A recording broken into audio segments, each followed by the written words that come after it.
Noon pa man, madiskarteng bata na si Cholo. Inabutan ko siyang nangunguha ng palutang-lutang na kalakal sa Tulyahan River noon.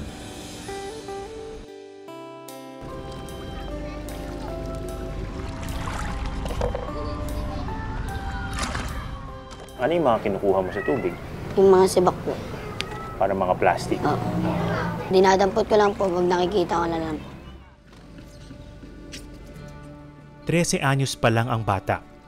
Pero sa murang edad, namulat na siya sa kasalatan ng kanyang pamilya. Ilang taon mo sinimulan yung pangangalakal mo? Nasa 8 po. 8 years old ka pa lang? Ang liit mo pa nun ah. Bakit mo naisipan? Kasi po wala pong trabaho. Kasi po hindi po ang makakain araw-araw. Pagkaahon mula sa ilog, pinapatuyo, pinaghihiwa-hiwalay, at maayos na isinasalansa ni Cholo ang mga naipong kalakal. Iniipon niya muna ang mga ito bago ibenta sa junk shop.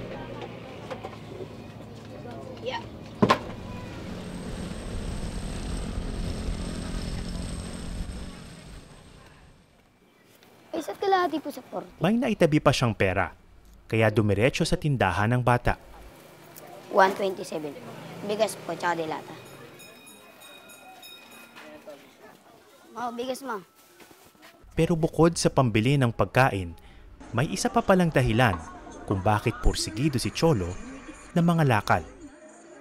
Ang paggawa po ng bahay. Ikaw ang magpapagawa ng bahay niyo? Wow. Ba't mo naman naisip yun? Kasi maliit na po yung bahay namin masikip na rin po Kahoy na lang din kasi yun. Siksikan kayo doon? Opo, siksikan lang din po.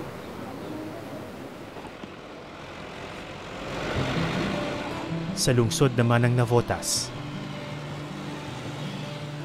kagigising lang ni Bitoy.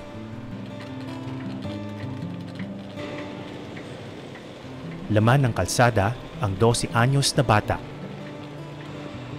Pero uuwi siya ngayon para magpalit ng damit. Nakatira sila sa ilalim ng binabahang tulay.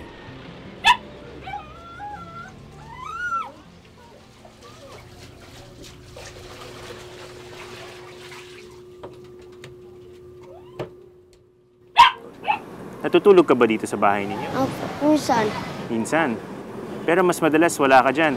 Opo, doon ako natulog sa Saan? jeep. Bakit doon ka natutulog sa jeep imbis na dito sa bahay ninyo? Wala nga po nakain. Pagkabihis, agad nang lumakad si Bitoy.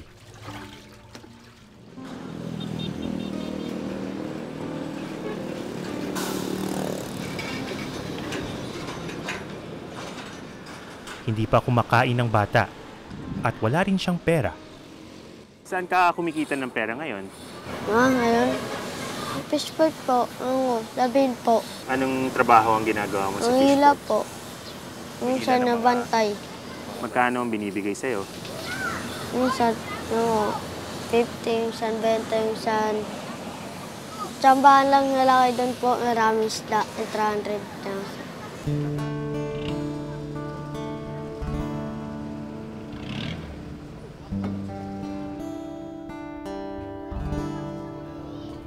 Pero sa mga komunidad na ito, may isa pang paraan para madagdagan ang kita. Ang paggalugad sa mga imburnal. Pag may nalalaglag po bari, pamagdating ko po. Diyan po sa butas-butas. Kasi marami rin po nahulog na bari dyan. Mga dumadaan, nahulugan ng pera. Ipinakita sa akin ni Cholo ang kanyang diskarte. Ito po, dito po tayo. Dito? Ako, dyan po. Itong mga butas-butas dito. Saan galing itong mga magnet na to? Sa speaker po. Binibili mo yan o Hindi po. napupulot mo lang? Napupulot ko lang. Oo. Siguro mahaba na rin po ito.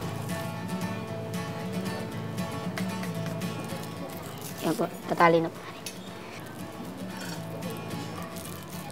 Yan po, natali. Pwede na po ilusot. Yun. Shoot agad. Ako rin ha. Subukan nila. Dito ba? Dito? Pwede? Apa. Ang mga gusto pala tubig sa ilalim, ano? Ayun, no. Ayun. Ano ka mo? Piso. Ang galing mo ah. Ako kaya? Pako! Wala. Wala, doon tayo sabi. Wala.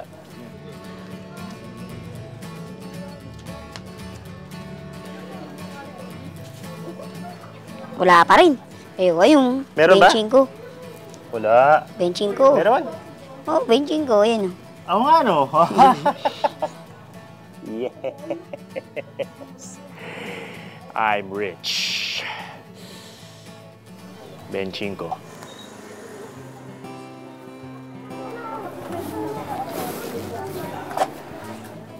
Sa bahay, nilinis muna ni Cholo ang mga naipong barya. Ang suma total, 2 pesos and 75 centavos. Yung 275, sa karanasan mo, konti ba yan o Marami na rin po yan. marami na rin yan? Maliit na halaga, pero lumalaki kung iipunin. Ano to? Ito ba yung mga naipon mo rin? Ito po points na magnet. Na-magnet mo rin itong mga to? May collection ka. Dami.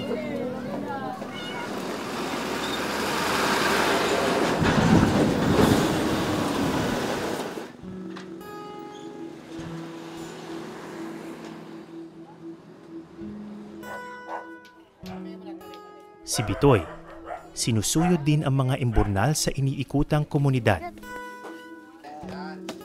Pero di tulad ni Cholo, wala siyang dalang mga magnet. Sa halip, kamay lang ang ginagamit niya. Marami ka ba nakukuha? Opo. Minsan hindi. Unti lang. Gaano kadalas ka nakakakuha ng mga barya kapag ginagawa 10 mo yun? piso, minsan 5 piso, minsan piso, 3. Ayun lang.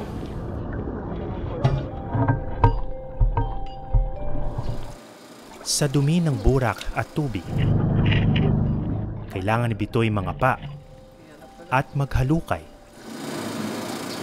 para makahanap ng barya. Sudat lahat eh. Bakit mo ginagawa yon? Opo.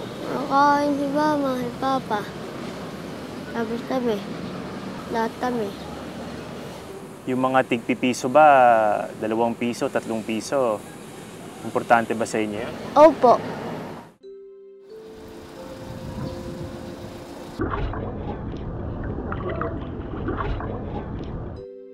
Sa wakas, may nahanap na piso ang bata.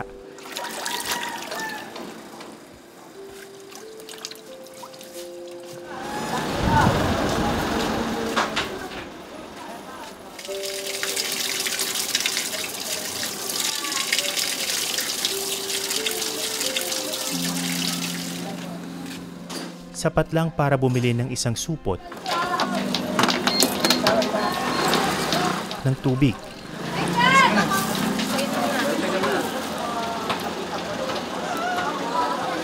Sarap yung tubig.